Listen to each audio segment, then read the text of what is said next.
Welcome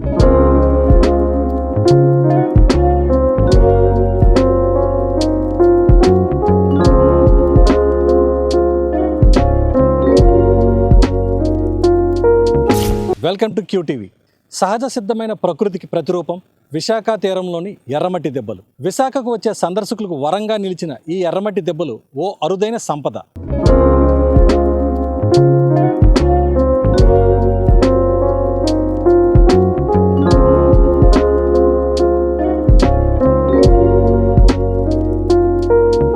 ఆసియాలో కేవలం 3 ప్రాంతాల్లోనే ఈ అద్భుతం కనువిందు చేస్తోంది.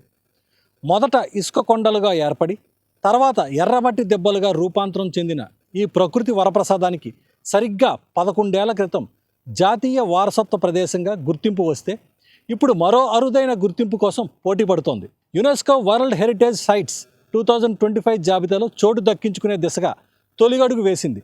సహజ వారసత్వ స్థలం తాత్కాలిక జాబితాలో ఎర్రమట్టి దెబ్బలను చేర్చినట్లు యునెస్కో ప్రకటించింది.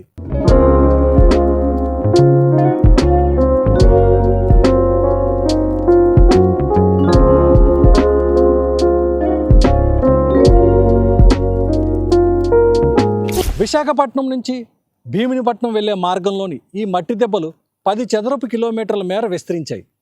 ఇవి ఒకప్పుడు 40 మీటర్ల దాకా ఎత్తు ఉండేవి. జాతీయ భూ విజ్ఞాన సర్వే సంస్థ ఈ దెబ్బల ప్రదేశ రక్షణ నిర్వహణ కోసం 2014లో జాతీయ వారసత్వ ప్రదేశంగా ప్రకటించింది.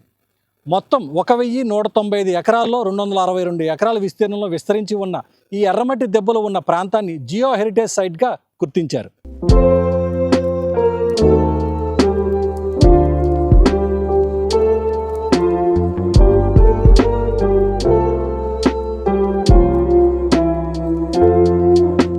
పూర్వకాలంలో వీటిని ఎర్ర ఇసుక కొండలుగాను పిలిచేవారు. పాయలుగా ఏర్పడిన తర్వాత ఎర్రమట్టి దెబ్బలుగా పిలుస్తున్నారు. వాస్తవానికి భౌగోళిక పరంగా ఇది ఇసుక నుంచి రాయి ఏర్పడుతుంది.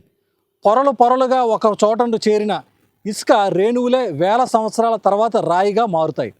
అలా ఒక చోట పేరుకుపోయిన ఇసుక క్రమంగా గట్టిపడటం మొదలవుతుంది. అది పూర్తి రాయిగా మారే క్రమంలో కాస్త మట్టిలా అనిపించే విధంగా మారుతుంది. ఇది ఇసుక అయినా మట్టిలా గట్టిగా అనిపిస్తుంది. ఇక్కడ దెబ్బల్లోని ఇసుక మట్ట ఎరుపు రంగులో ఉండటం వల్ల వీటిని ఎర్రమట్టి దెబ్బలుగా పిలవడం అలవాటైపోయింది.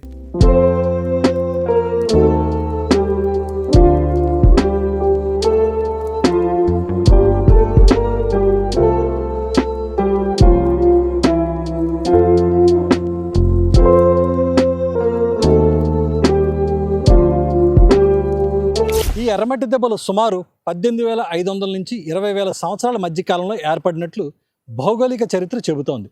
కొన్ని వేల సంవత్సరాల క్రితం బంగాళాఖాతం ప్రస్తుత తీరరేఖ నుంచి కనీసం 5 నుంచి 10 కిలోమీటర్ల వెనక్కి ఉండేది. తూర్పు కనుమల్లో కోండలైట్ శిలలు విస్తరించి ఉన్నాయి. ఈ శిలల్లో గార్నెట్, క్వార్ట్జ్, సిల్లిమెనైట్, షెల్డ్స్పార్, ఇనుప ఖనిజాలు విస్తారంగా ఉంటాయి. కొండల్లోని మట్టి, సముద్రపు ఇసుక, కోండలైట్ శిలల్లోని ఖనిజాలన్నీ కలిసి కాస్త గట్టిదనాన్ని సంతరించుకోవడం వల్ల ఇవి ఏర్పడ్డాయి. ఖనిజాల సమ్మేళనాలు ఆక్సీకరణం చెందడం వల్ల ఈ కొండలు ఎర్రగా మారిపోయాయి. ఏర్పడిన సమయంలో వీటిని ఎర్ర ఇసుక కొండలుగా పిలిచేవారు. కాలక్రమేణా ఈ గుట్టల్లో పేరుకుపోయిన మిశ్రమ అవశేషాల్లో వదులుగా ఉండిన చోట నీటి ప్రవాహాల తాకిడితో కొట్టుకొని పోవడం వల్ల ఆ ప్రాంతం చిన్న లోయలుగా రూపాంతరం చెందింది. భారీ వర్షాల సమయంలో దాదాపు 3,000 సంవత్సరాల క్రితం వరకు ఈ ఎర్రమట్టి దెబ్బలలో నిరంతరం మార్పులు సంభవిస్తూ ఉన్నాయి.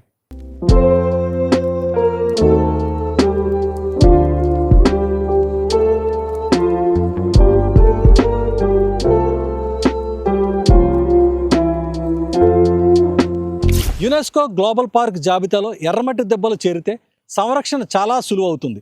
ఎలాంటి రాజకీయ జోక్యం లేకుండా ప్రత్యేక బాడీ ద్వారా ప్రకృతి సిద్ధ సందర్శన ప్రాంతంగా మరింత ఖ్యాతి పొందేందుకు వీలవుతుంది. ప్రస్తుతం సాలార్జంగ్ మ్యూజియం సంరక్షణ అదే విధంగా సాగుతోంది. ఇప్పటి వరకు ప్రపంచంలోని 33 దేశాల్లో 120 యునెస్కో గ్లోబల్ పార్కులు ఉన్నాయి. ప్రపంచంలోని 196 దేశాల్లో వారసత్వ స్థలాలు గుర్తించేందుకు యునెస్కో సిద్ధమైంది. ఇందులో భాగంగా భారత్ నుంచి 69 ప్రాంతాలు యునెస్కో వరల్డ్ హెరిటేజ్ సైట్స్ జాబితాలో చోటు దక్కించుకునేందుకు పోటీ పడుతున్నాయి. ఈ జాబితాలో 5వ స్థానంలో ఎర్రమట్టి దెబ్బలు ఉన్నాయి. Tectonic system, coastal system theme ఎంపికయ్యే అవకాశం ఉందని యునెస్కో ప్రతినిధులు అంచనా వేస్తున్నారు.